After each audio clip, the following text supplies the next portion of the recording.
వంకాయలు ఇలా చిన్న ముక్కలుగా కట్ చేస్తున్నాను. ఇది ఆయిల్లో ఫ్రై చేసి ఉప్పు కారం వేస్తే డిఫరెంట్ టేస్ట్ బాగుంటుంది. అంబలతో తినడానికి కాంబినేషన్ బాగుంటుంది.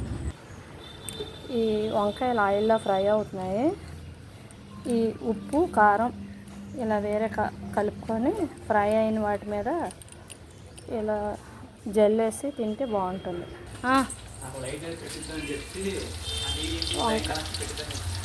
వంకాయలు ఆయిల్లో ఫ్రై అవుతున్నాయి. ఇది సెకండ్ మళ్ళీ వేసాను. వంకాయలు ఫ్రై అవుతున్నాయి.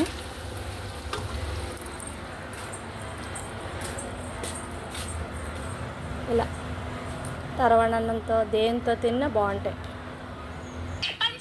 ఉన్నదంటే కూర పకోడీకి అంబలి, వంకాయ ముక్కలు, ఉప్పు కారం వేసిన ఫ్రై చాలా బాగుంటుంది. Okay, thank you.